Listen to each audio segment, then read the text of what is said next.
राजस्थान की हर खबर देखते रहिए डीपीके न्यूज पर।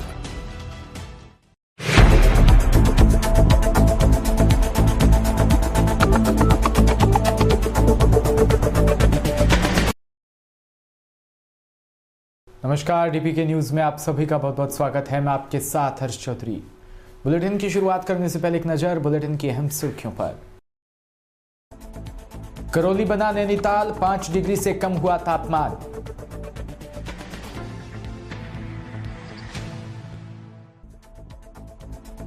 मोटरसाइकिल चोरियों पर पुलिस का बड़ा खुलासा, 6 मोटरसाइकिल चोरों को किया गिरफ्तार।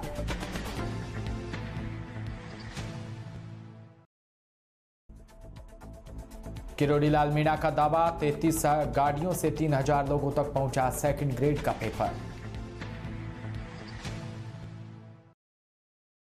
और खबरें विस्तार से। करौली नैनीताल बन चुका है। करौली में सर्दी के तीखे तेवर देखने को मिल रहे हैं।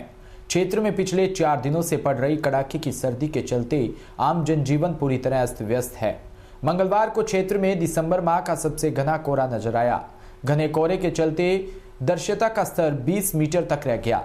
घने कोहरे के चलते वाहनों की रफ्तार पर ब्रेक लग गया।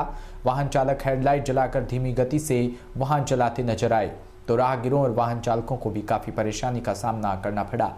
सर्दी के चलते बाजारों में सड़कें सूनी नजर आई। जिले में न्यूनतम तापमान 5 डिग्री सेल्सियस दर्ज किया गया, जबकि अधिकतम तापमान 19 डिग्री रहने की संभावना है।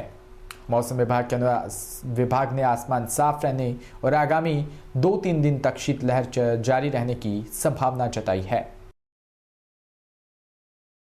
बानसूर से खबर, जहां बानसूर के शाहपुरा में पिछले 1 साल रास्ते में जल भराव को लेकर आज ग्रामीणों ने विरोध प्रदर्शन कर प्रशासन और ग्राम पंचायत के खिलाफ जमकर नारेबाजी की। ग्रामीणों ने बताया कि ऐसी मोहल्ले में पिछले 1 साल से सड़क भारी जल भराव के चलते परेशानी का सामना करना पड़ रहा है। जल भराव को लेकर ग्राम पंचायत को कई बार शिकायत की, लेकिन कोई सुनवाई नहीं की जा रही। वहीं गांव की महिलाओं ने बताया कि आए दिन स्कूल जाते बच्चे पानी में गिर जाते हैं। वहीं बड़े बुजुर्गों को निकलने में भारी परेशानी होती है।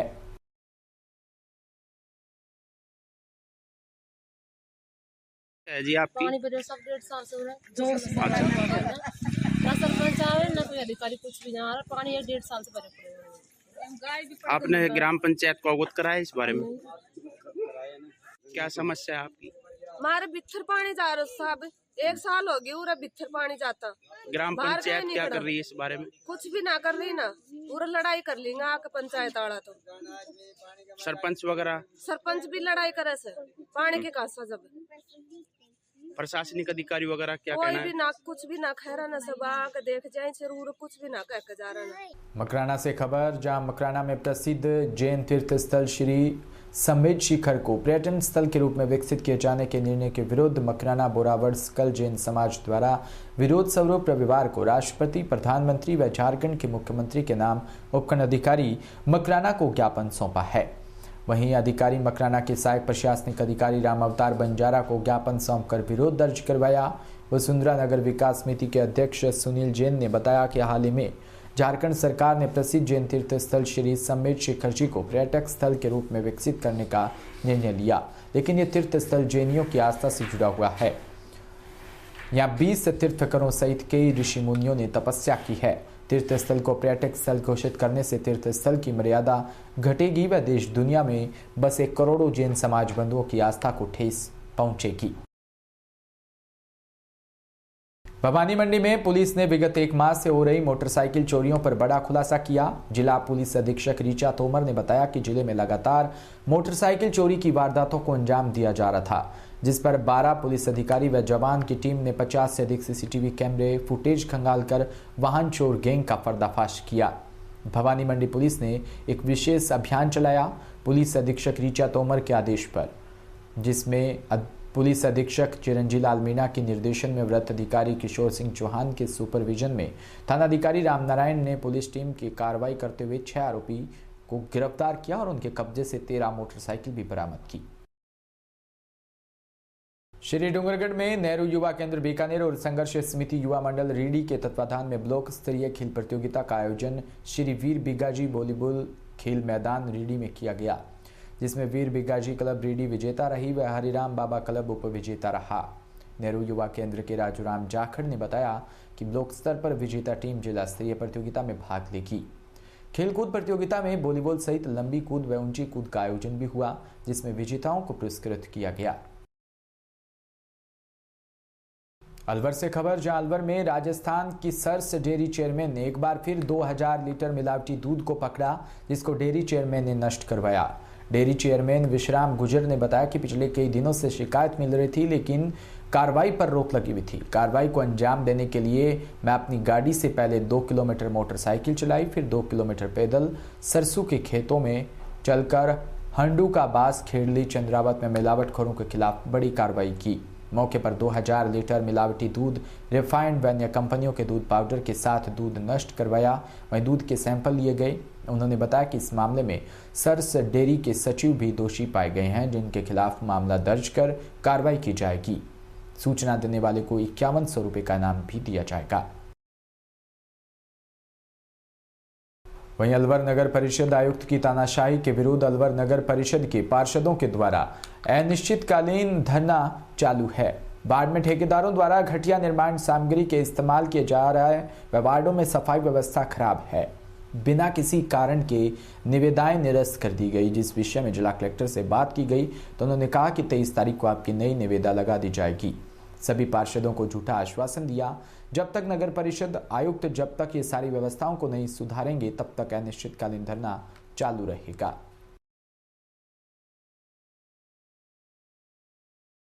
आज जो धरना है, जो धरना नगर परिषद में पार्षदों को बने हुए 3 साल हो गए। हम बार बार हमारे क्षेत्र में विकास कार्यों के लिए मांग करते हैं। होता यह है कि हमारी काम लगा दिए जाते हैं। हम वार्ड की जनता को ये आश्वस्त कर देते हैं कि काम आपके होने वाले हैं, परंतु नगर परिषद के इस 3 साल के इतिहास में हमने देखा है कि बार बार काम लगने के बाद नष्ट हो जाते हैं। ऐसी कोई भी निविदा नहीं रही जो लगने के बाद में एक बार पूरी पड़ी हो। सभी निविदा को नष्ट कर दिया। आज जो आप धरने पे बैठे हैं, मैं किस मांग? पार्षद वार्ड नंबर 65 से सोनू चौधरी। मेरे वार्ड में ठेकेदार द्वारा निर्माण कार्य चालू किया गया, नाली निर्माण कार्य। तो 11 तारीख को उसने खुदाई के बाद पीसीसी डाली नीचे रोड़ी। उसकी गुणवत्ता, उसमें कोई सीमेंट की मात्रा नहीं थी। 4 इंची की जगह मात्र 1 से 1.5 इंची उसकी मोटाई डाल रखी है। मैंने उसकी फ़ोटो खींच के उस दिन से लगातार प्रतिदिन मैं आयुक्त महोदय को शिकायत कर रहा हूँ। वहाँ पे जो पब्लिक है वो बार बार मेरे से कहती है कि पार्षद जी आप इस पर ध्यान नहीं दे रहे। मैंने आयुक्त महोदय को किया, यहाँ से अयन जयन जाते हैं परंतु देख के आ जाते हैं। उन्होंने कोई कार्रवाई नहीं करी उन पर। सूरतगढ़ से खबर, जहां राजस्थान विश्वविद्यालय के छात्र संघ अध्यक्ष निर्मल चौधरी के आगमन पर सोमवार को जगह जगह भव्य स्वागत किया। वीर तेजाजी जाट संस्थान में स्वागत प्रोग्राम रखा, जिसमें संस्था द्वारा निर्मल चौधरी का माला पहनाकर स्वागत किया। प्रोग्राम में पधारे छात्र संघ अध्यक्ष निर्मल चौधरी ने संबोधित करते हुए कहा कि हमें गर्व है कि किसानों के बच्चे शिक्षा के क्षेत्र में आगे बढ़ रहे हैं। मैं भी एक किसान का बेटा हूं। छात्र हितों के लिए हमेशा मैंने लड़ाई लड़ी और छात्रों के लिए आगे भी हम लड़ाई लड़ते रहेंगे। बानसूर एसडीएम कार्यालय पर आज शाम 5:30 बजे उद्योग मंत्री शकुंतला रावत ने रविवार को राजस्थान सरकार की ओर से बानसूर के लिए भेजी गई आपातकालीन एम्बुलेंस का शुभारंभ किया। उद्योग मंत्री शकुंतला रावत ने कहा कि राजस्थान के मुख्यमंत्री अशोक गहलोत का एक ही उद्देश्य है कि राजस्थान का हर आदमी स्वस्थ रहे और निरोगी रहे। सरकार की ओर से निरोगी राजस्थान चिरंजीवी योजना जैसी योजनाओं को राजस्थान की सौगात दी। मुख्यमंत्री अशोक गहलोत ने जयपुर से एम्बुलेंस को हरी झंडी दिखाकर रवाना किया। मुख्यमंत्री का उद्देश्य है कि कोई भी मरीज प्राइवेट गाड़ियों में अपने खर्चे से ना जाए। इसको लेकर मुख्यमंत्री ने पूरे राजस्थान को सौगात दी है।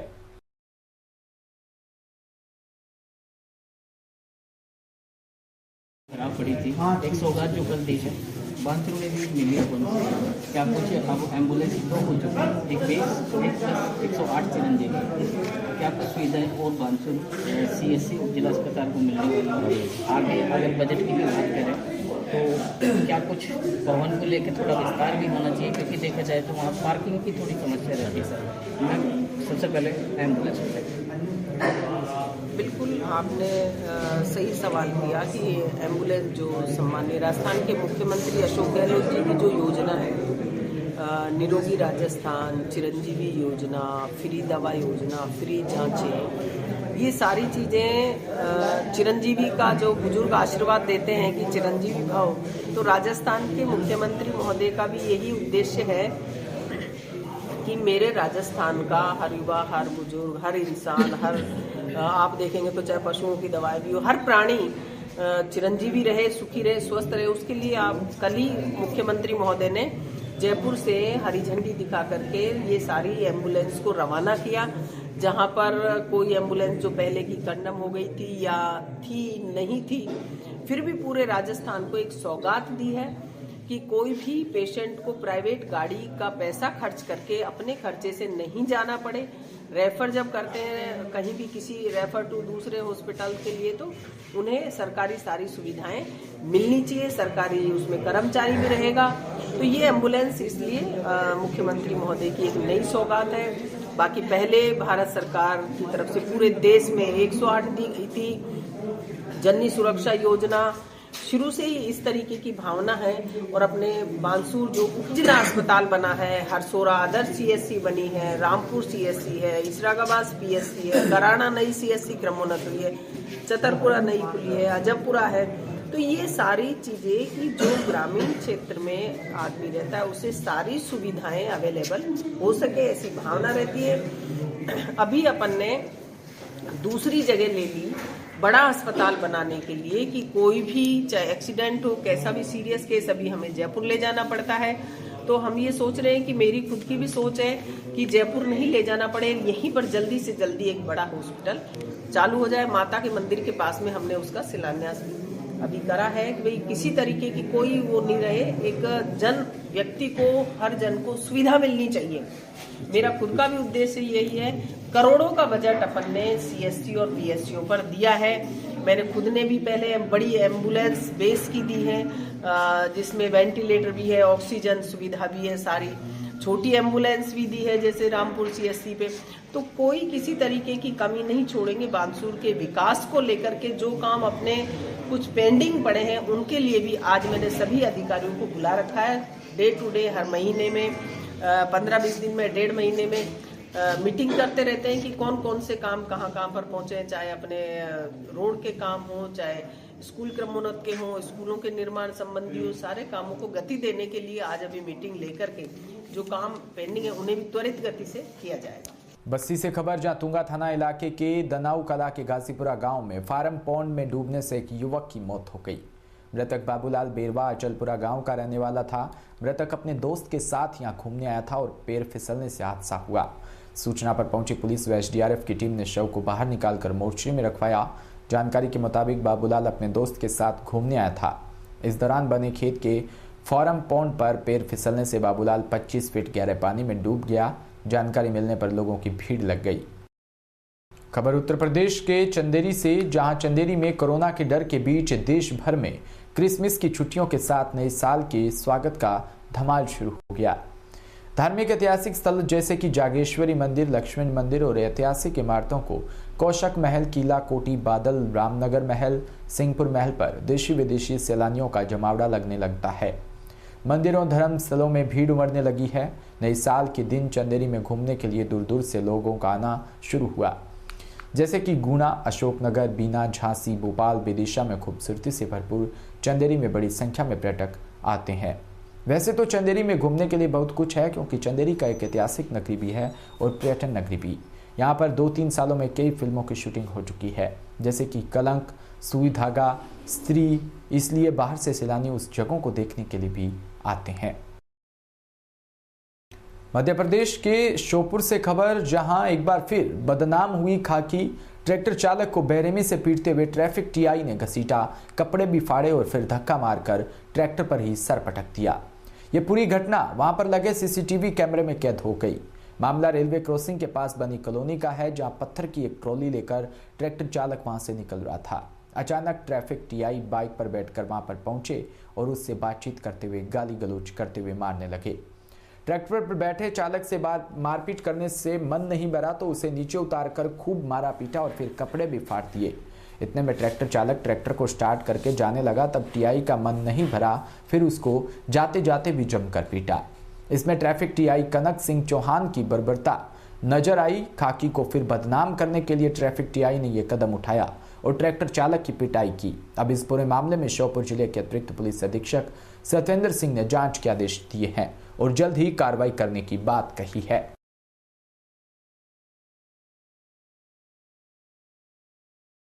एक वीडियो जो आप लोगों के द्वारा ही संज्ञान में लाया गया है, इस पर कहीं भी ट्रैक्टर पार्क है, तो ऐसा भी देखा जा रहा है शहर में, कहीं भी लाके ट्रैक्टर पार्क कर देते हैं और कहीं से भी ले आते हैं, तो वो ऐसा लग रहा है। लेकिन फिर भी किसी को मारना पीटना ये कतई ठीक नहीं है, समझाइश देनी चाहिए, कार्रवाई प्रॉपर करनी चाहिए।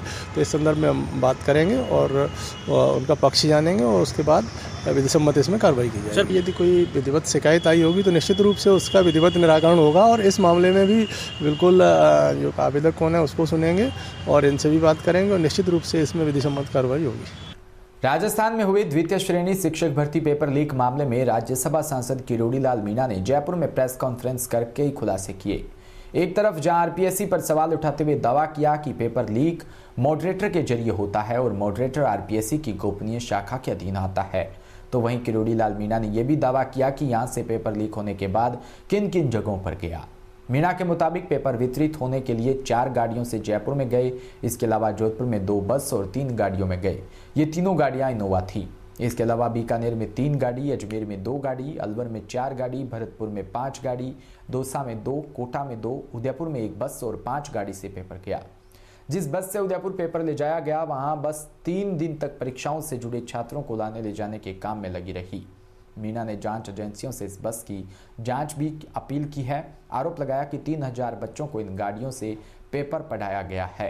राज्यसभा सांसद किरोड़ी लाल मीणा ने कहा कि सुरेश ढाका की गैंग में मैं पहला शख्स महेंद्र बिश्नोई जो रेलवे में कार्यरत है, जो ऑनलाइन परीक्षा हैक करने का काम करता है। उसने railway, JN, technical helper, ANM, GNM की ऑनलाइन परीक्षा भी हैक किया था। दूसरा शख्स कमलेश ढाका जो सुरेश ढाका का छोटा भाई है। इसके अलावा सुनील सारण और देवीलाल इस गैंग में शामिल है। इसके अलावा बाड़मेर का रूपाराम जो विदेश में बिजनेस करता है वो भी इस गैंग से जुड़ा है।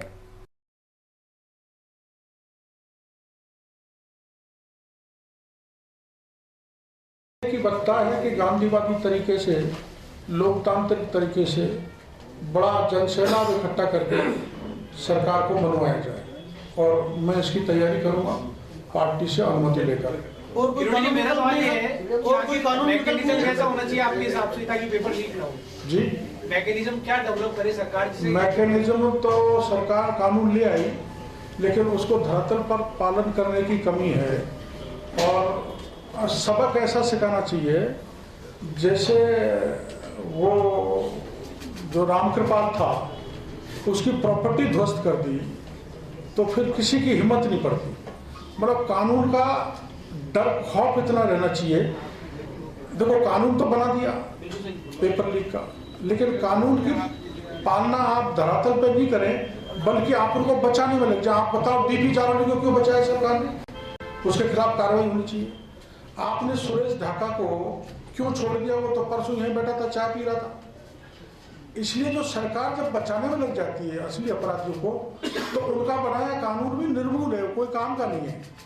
जो काम जितना कानून बनाया अगर उस पर भी सरकार सख्ती से कार्रवाई कर दे तो 70-80% पेपर लीक होने से बच सकता है। आपकी सरकार आएगी तो कराएंगे कार्रवाई? ऐसे लोगों की परीक्षाओं की जांच होगी अगर ये माना जाए भाजपा आएगी तो? होनी चाहिए, क्या दिक्कत है? भाजपा तो करेगी। किरण जी, आपके पास एविडेंस है, आप एक एविडेंस पेश करें तो आपको लगता है कोर्ट के जरिए आप CBI की जांच की मांग करें? क्योंकि सरकार अगर CBI की जांच नहीं करे तो लीगली भी जा सकते हैं। आपने पता है आपको हमने रीट के मामले में वहाँ गए थे कोर्ट में, पर सरकार की एजेंसी ने इतनी उसमें कीन अटेंशन दिया कि अदालत ने उसमें आदेश नहीं किए। लेकिन इसमें आपने सवाल सही किया है, इसमें हम जाएंगे सभी पेपरों का लेके और ये हम कोर्ट में जाएंगे। अदालत ने अगर मेहरबानी कर दी तो ये काफी CBI इसमें काफी लोगों को पकड़ेगी। रीट को लेकर के आप ED में भी गए थे, आपने ED में भी लिखित में दिया था, उसका क्या रहा? सर सरकार यहाँ सरकार है वो ED आने वाली है, ये मानो आने वाली। जितनी ठंड सर्दी पड़ेगी जब पीक होगा राजस्थान में उस दिन ED आ जाएगा। बाबा क्या जांच अधिकारी भी चेंज होने चाहिए? जैसे हेमंत दिनेश है, ऐसे लोगों को यदि जांच दी जाए इसकी जो नकल हो रही है उसको सब कुछ देखो। SOG का DG पे भी हम अशोक राठौर पर कोई शक नहीं करते मेरी नज़र में तो अच्छे लगते हैं, लेकिन उनके नीचे जितने बैठे हैं ना कपटी भ्रष्टाचारी जो पेपर लीक गैंग से मिले हैं उनकी जानकारी नहीं है। मैंने उनको भी व्यक्ति से बता दिया कि आपके यहाँ कौन कौन गड़बड़ है, शायद वो क्यों नहीं कार्रवाई कर पाते। मेरे को तो ये लगता है कि कोई एमएन दिनेश बैठा है, चाहे सोग्राफर बैठा है, जो कोई किसी को बैठा है, सरकार का दबाव इसमें है ऐसी परीक्षाओं में। मैंने आपको भी पहले कहा था, रीट का जब पेपर लीक हुआ था, कि ऐसे बड़े लोगों के हाथ इसमें निकलेंगे जो एसओजी हाथ नहीं डाल पाएगी, इसलिए मामला सीबीआई को देना चाहिए। उसमें मैं आज आपको फिर दोहरा रहा हूँ, 5 एमएलए और 3 मंत्री हैं। 2 मंत्री तो मुख्यमंत्री जी के बड़े नजदीकी रीट पेपर लीक में, इसलिए एसओजी काम नहीं कर पा रही। जब ऐसा कोई नाम इस टीचर की परीक्षा में निकल आएगा तो फिर अधिकारी को दबा दिया जाएगा। क्या एमएन दिनेश करेंगे, क्या अशोक राठौर करेगा? तो स्टेट की एजेंसी नहीं कर सकती, इसलिए सीबीआई की जांच की मांग मैं दोहराता हूँ। आपको मास्टरमाइंड के नाम पे जिस तरह से 24 चंद्र पेपर आउट हुआ था, सबके सामने आ गया था वो, क्या आपको लगता है कि 21-22 वाला भी हुआ होगा? 3 पेपर लीक हुए। हम ये कहना भूलिए आपको, 3 पेपर 15 दिन पहले आरपीएससी से सुरेश ढाका भूपेंद्र के हाथ में आ गए थे, वाया आरपीएससी का स्टाफ, जिसका नाम बताना ठीक है, ये पक्का कह रहा हूं मैं, और वही निकलेगा। मैं ये वैसे कह रहा हूं जैसे शिक्षा संकुल तक मैंने डीपी झारोनी का नाम दिया था, ऐसे में बड़े विश्वास के साथ कह रहा हूं, 1% भी आप इस पर वो नहीं करें कि इसका हाथ आरपीएससी के स्टाफ तक, मॉडरेटर या गोपनीय शाखा तक पहुंचेगा, अगर ईमानदारी से गहलोत सरकार ने काम किया तो।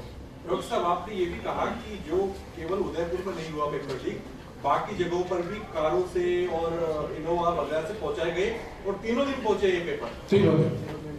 राजस्थान में प्रदेश सरकार ने राज्य के कार्मिकों के लिए बहुत से संवेदनशील निर्णय लिए, लेकिन शिक्षा विभाग की रीढ़ की हड्डी कहलाने वाले 3rd ग्रेड शिक्षक के साथ पता नहीं क्यों अनदेखी कर रही है।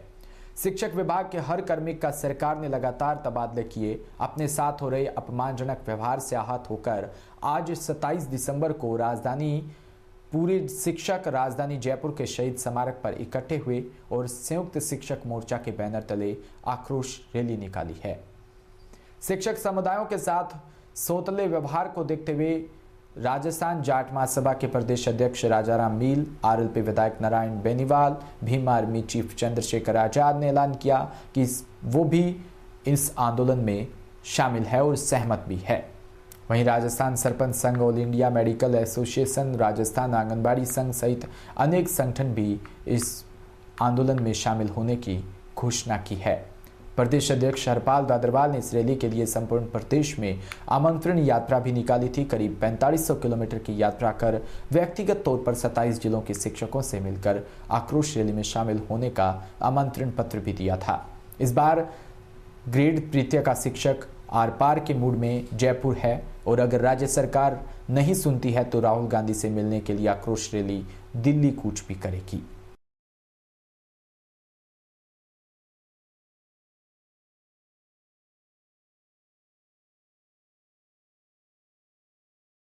थर्ड ग्रेड की मांग है, बहुत 10 को पुरानी मांग है, लगातार आंदोलन होते रहे।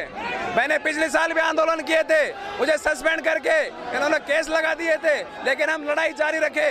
ये अब की बार किसान मोर्चा के तर्ज पर संयुक्त शिक्षक मोर्चा बना है। मैंने 27 जिलों की 5000 किलोमीटर से ज्यादा यात्रा की है और ये हुजूम देख रहे हो, ये तो केवल ट्रेलर है, फिल्म अभी बाकी है। क्योंकि सरकार घबराई हुई है, डरी हुई है। मुझे 24 तारीख को शिक्षा मंत्री जी ने कुलदीप राठौर की मध्यस्थता से बुलाया, 1 घंटे तक वार्तालाप हुई। लास्ट में उन्होंने हाथ ट्रांसफर, जब तक ट्रांसफर नहीं होंगे ये पवित्र स्थान शहीद स्मारक हम छोड़ के नहीं जाएंगे। यदि पुलिस हमारे साथ ज्यादती करती है तो ये सारे के सारे यहाँ से बसों में भरकर दिल्ली प्रियंका गांधी से मिलने जाएंगे। मंत्री जी से हो गई, मुख्यमंत्री तक बात पहुंच गई, मांग पूरी नहीं होती, क्या रोल रहेगा, आगे की क्या रणनीति? जब तक ट्रांसफर के ऑर्डर नहीं हो जाएंगे जब तक नहीं जाएंगे, क्योंकि फार्म तो भर रखे हैं। ऑर्डर चाहिए में तो सीधा ही अब। इसके अलावा यदि मांग पूरी नहीं होती है, ये नॉन टीएसपी, ये जो नॉन टीएसपी संघर्ष समिति है, ये लगभग 20 सालों से टीएसपी क्षेत्र में संघर्ष कर रही है। मैं गया था मेवाड़ के अंदर, मैं गया था उस वागड़ के अंदर, वहाँ पर मैंने ऐसे ऐसे लोग देखे जो मेरे पिताजी की उम्र के हैं, वो मेरे पैर पड़ रहे थे कि बेटा कैसे भी ट्रांसफर करवा दे। हम नौकरी लगे थे, शादी हुई थी, बच्चों की शादी करनी है, तो मुझे इनके साथ और विश्वास के कारण मैं आज ये पूरा हुजूम है। मैं आपको मीडिया को धन्यवाद देना चाहूंगा कि आप लगातार हमारा साथ दे रहे हैं और ये लड़ाई आर पार की है। ये कार्रवाई यदि दिल्ली तक जाना पड़ेगा तो दिल्ली तक जाएंगे। आवेदन साल भर पहले लिए थे लेकिन रोक रखा है ट्रांसपोर्ट, क्या वजह है इसकी? ये तो शिक्षा मंत्री जी ने बता दिया कि मुख्यमंत्री ने रोक रखा है, अब तो मुख्यमंत्री जी बता पाएंगे कि क्यों रोक रखा है। इसी के साथ बुलेटिन में इतना ही। नमस्कार।